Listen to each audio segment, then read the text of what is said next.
welcome to Turn the Page, the official podcast of the Syosset Public Library.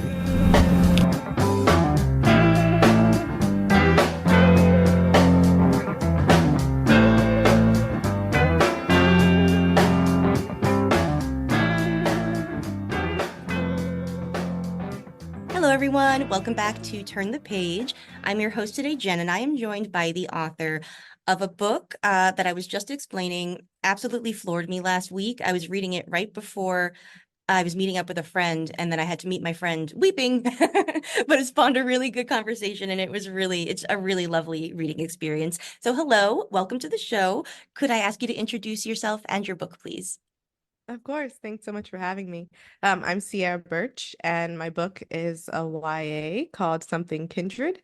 And it's about a girl who moves briefly for the summer to rural Maryland with her mom to help care for her dying estranged grandmother. And while she's there, sort of uncovers some family secrets, maybe sees some ghosts, and falls for a local girl.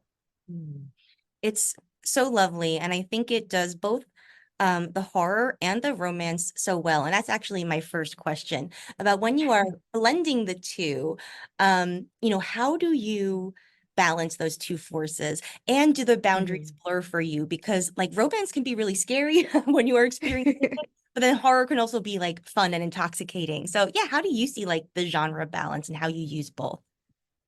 Yeah, I mean, I think it's definitely a fun thing to play with, sort of like, because romance, I guess, feels so alive. And then when you have ghosts, they're very much not alive.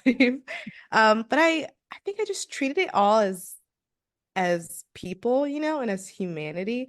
And I really tried to find the humanity in the dead, because these were people who had once been alive and they had lives and they had names and families. And so that was really important to me. So even though it's supposed to be like a little bit horror and scary that their lives remain at the forefront, even in death. Instead of just being like spooky, ooh, like ghosts, And then with the romance, I think I just took that organically as well. I think I really um followed Jerica's lead and how she interacted with Kat and just everything that was going on with them. And so blending the two, Kat is very tied to the echoes in Coldwater already. And so that was sort of an in for me that I had going on, so that like Jerica really cares about this person, and then this person feels a certain way towards the echoes, and then Jerica herself feels a certain way. And so it all sort of formed, I want to say, on its own, even though I did write it, but it sort of felt organic for me, especially because the echoes came a lot later in like my drafts, and so it was really interesting, but fun experience to see how they all played into one another. Oh, that is really interesting. Um, yeah, I was wondering if you could talk a little bit more about maybe crafting Jerica and her perspective, because she's Mhm. such a beautiful character. She is um, really hopeful, but also really hurt. And she's really smart, but she makes a lot of rash decisions too. And she's very like ready to see the world and experience it, but really scared too. And she contains all these like really beautiful contradictions. So could you talk about, yeah, what went into shaping her and also writing a bisexual protagonist? Because as a bisexual myself, it is so lovely to see a protagonist and, to see the literature that I wish I had when I was like the age where I would have been reading it like as the right age audience. Yeah, so could you talk a little bit about where she comes from? Yeah, thank you. I think Jerica's probably, it's funny because I think she's the character that I have that's maybe most like myself, but also most different to me. And I worked on her, so Something Kindred was originally my grad school thesis. And so so Jerica and I were together for a long time, a good many years. And I think I initially started writing her from a place of like of grief myself, because I started writing this after my own grandmother had died, like a very quick bout with cancer. And so that sort of initially inspired the book. And so I think I was writing Jerica as just like a cathartic type of character. Like I wanted her to be experiencing potentially this loss, but it's someone she doesn't know. And essentially she was coming from like a place of grief, but a place of anger as well, which I always think is interesting because you never or I feel like society in general doesn't talk about the anger that can come along with grief. Mm. And so Jerica has yet to experience grief when we meet her or anything, but she does have a lot of anger that she's, being dragged on this trip. It's for this person that she barely knows, that her mom honestly barely knows at this point. And so I was like, I want her to be angry. And then eventually her anger turned into a lot of other things, but a lot of like sort of like self-doubt and confusion and like betrayal, but also love. And so she's sort of formed from all those different contradictions. And I would like to say she sort of grew up in my imagination and in the many drafts of the book. And that, I put her through a lot of stuff, but there are some drafts when I put her through more things than others. And so getting to experience her reactions to some of those things that I might have cut was like, okay, so that's how she would react in this situation. But now I'm going to put her in a completely different situation. And so I think just having the time to play with her and to grow with her, because of course, while writing, I also got older and I also had more experiences. Um, she just sort of came into play that way. And then, like, I'm a very character based and character driven writer. And so, just throughout her interactions with people, sometimes she would surprise me. And it's like, oh, okay, that's how you would you would handle this conversation, or maybe you handled this conversation terribly. And that was just, yeah, she sort of grew up kind of like a little baby, like I like raised her for a number of years. And then in terms of writing a bisexual character, I'm also bisexual myself, but I didn't realize it until like college. And so it felt a little bit late for me. And for Jerica, I think it was always just like I never had a question of like, oh, is she a lesbian or is she straight? It was always just like she came to me fully formed as bisexual. Um, and that was really fun for me because I do love bisexual representation. Like, I feel like it's always like, oh, it's just sapphic representation or just gay representation. And it's like, no, like some people like both or like more, like are pansexual and things like that. And I knew that I wanted to have the reader and to have her experience that, but I also didn't want to do like a full-blown like love triangle, because I feel like when there's a bisexual character, it's like, okay, time for she loves her and then and I wanted it to be a little messy because Jerica is honestly can be messy, but I didn't want it to be full-blown like bisexual stereotype, which I hope that I've managed. And yeah, and so I never had any sort of doubts about, I never had any doubts that she would have any doubts as well, or that she wouldn't sort of be accepted as for who she was. Her bisexuality is a big part of who she is, but it's never, no one's ever like, oh, are you sure? Or like, and so that was important to me. Yeah, that's really lovely. And I think you're spot on because a lot of times I think, yeah, when there are bisexual protagonists, you do get into the really full-blown love triangle. And oftentimes it's like presented as a like you've got to choose, like not just between like the people in front of you, Right. between like your orientations or like whatever, and so just having it be like organic and natural like that is really refreshing. Could you talk a little bit about Kat too? Because I really also loved her. And I love the ways in which like they had parts that were similar and that spoke to each other, and then they had parts that like were not in agreement. And it's, also is like a very realistic, sometimes messy sort of falling into love. Um, and I'm always interested in romance about how you balance the things that are bringing them together and like the Mhm. forces that are tearing them apart. So could you talk about like, yeah, where she came from and how you crafted their dynamic? Yeah, for sure. So Kat sort of came with the town, I guess you could say. She sort of was like a package deal when I was coming up with Coldwater. It was like, oh, there's this girl. And yeah, she also like Jerica. I don't usually write an idea until my characters are sort of fully fleshed out. And so with Kat, I had fun because she was so tied to Coldwater. And that's the thing that she herself hates. But in my mind, they were like very inextricably linked, which I think helped in the formation of her and why she was just so sort of desperate to leave town because even I, sort of her author, her creator, had tied them so close together. And I think Kat was just very, I did a lot to sort of make sure she wasn't like manic pixie dream girl, you could say. But she is, and at the end of the day, though, had to remember that she's a teenager and she's she's in a very tiny town where everyone knows each other. And of course, like the type of person that she is, she wants to see things and explore. And so of course she would want to get away. But I also had fun playing with some other characters who are like content in this town and find her the strange one for, always wanting to leave and like rallying so heavily against the town that for many other people is perfectly fine. And so with Kat, I just sort of played with a lot of that, her wanting to leave, but how well she knows the town and the people in it. And, she has multiple jobs. Like, so you sort of see her all over the place. And so she is very ingrained into the fabric of this place. Same with her relationship, like with the echoes. And so I wanted that sort of push and pull for her, where it's like the more she wants to leave, the more she is ingrained in like the fabric of things. And now here comes Jerica, who wants to be ingrained into the fabric of this place, sort of. And it's like, oh, well, do I now want to be more involved in the town, or do I still want to leave? And so I think that's sort of like at the core of Kat's character, where it's like she very much wants to go and like, but she has a lot to stay for at the same time.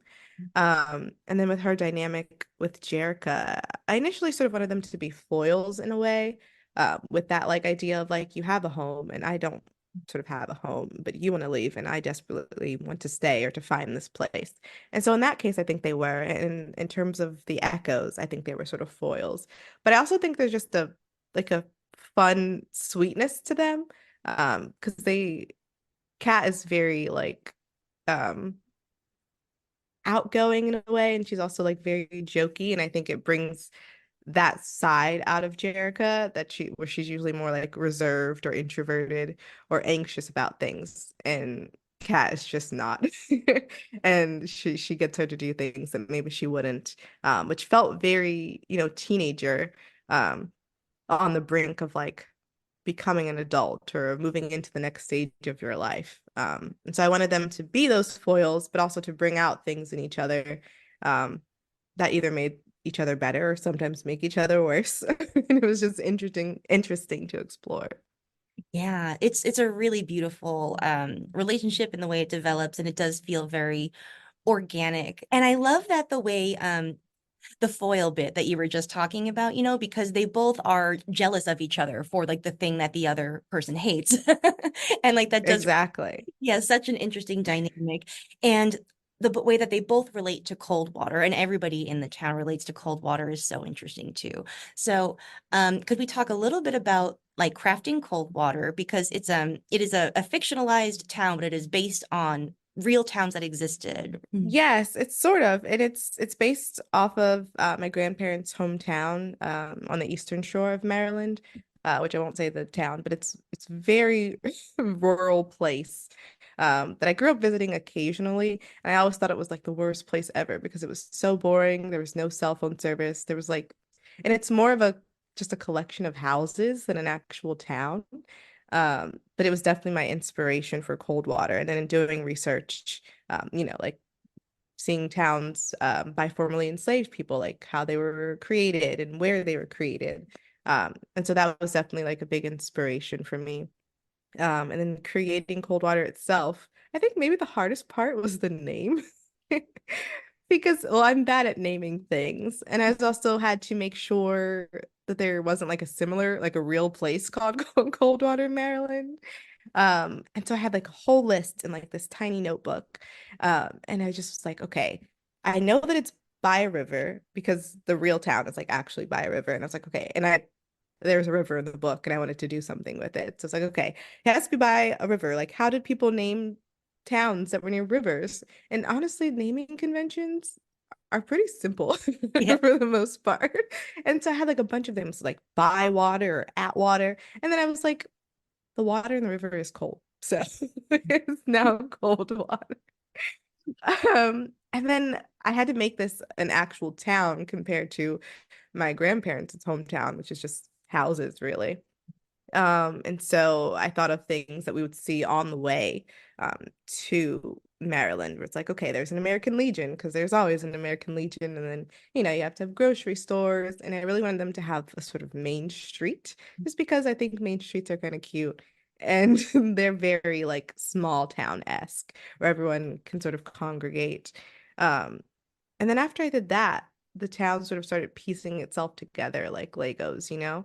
And I think the hardest part was keeping track of where I said everything was. Like, oh, did I say that the grocery store was near the church? Is that true? Like later on when I'm writing, I'm like, okay. But I think I made it easier for myself at the same time because you can get around in like 30 minutes of walking in the whole place. That's super impressive to me because I'm terrible with like real geography that exists like before my eyes. And so to imagine keeping track of like fake geography is very impressive to me. Oh, I'm bad with real geography too, especially since I don't drive. And so it's just like, oh gosh, they're gonna walk. Everyone's walking. Um, and I think it's really beautiful and moving the way that you present a town with a past that was both traumatic for the individuals who experienced a particular event. I don't want to spoil too much, so I will, let you control the reins of what we say and what we don't say in that way. And it contrasts the way that like trauma can move through entire populations of people, entire towns, entire streets, or what have you, and through families. And so it's about like a lot of different kinds of intergenerational trauma as well. And so when you were crafting the setting and like the story with these characters, did they start to like inform each other a little bit and shape each other's paths, if that makes sense? Or Yes, in a way, absolutely. Because you can't have one without the other in a way. The people would be very different if the town had a different past than it does, especially with the echoes that are literal ghosts of this memory. And so they definitely informed one another. At first, I think it took a long time for the past to come into play. And I did draw some of that from how the characters were and how they interacted, and like lots of fear of abandonment or actual abandonment. And I had to think long and hard, or like, okay, why is this? And then the history of how the town came to be. And I think it was difficult. I did some research about like, not on any specific real town, just in terms of like things that happened to certain towns in the past. And there's a big history there in the US, and a history that's not very far removed, unfortunately.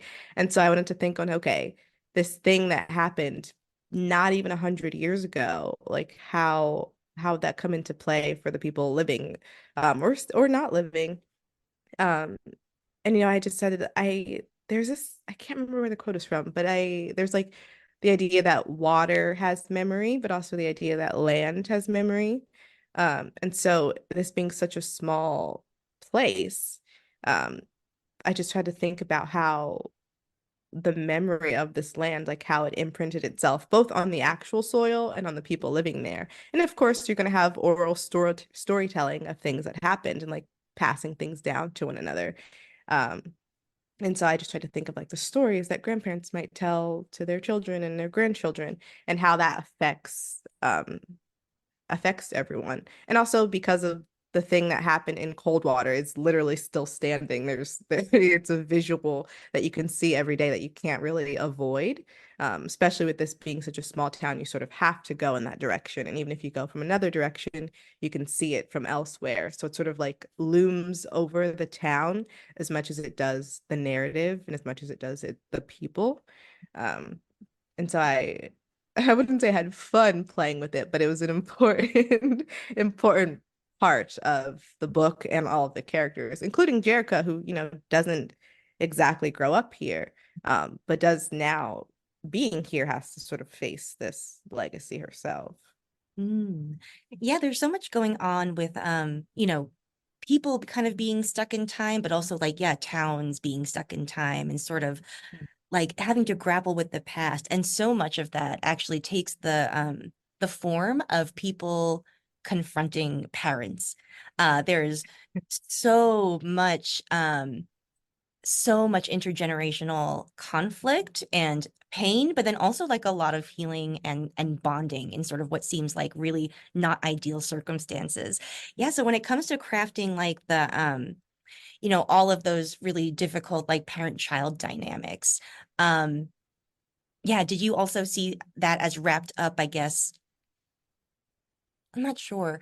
Well, how am I going to phrase this? Like in the history of the place, because there's so much about people wanting to run, but also being stuck, you know, and it seems like kind of, I kind of lost the thread on that question, but No, I think I kind of get what you mean. I'm I like to call myself a family-oriented sim, because I love playing The Sims.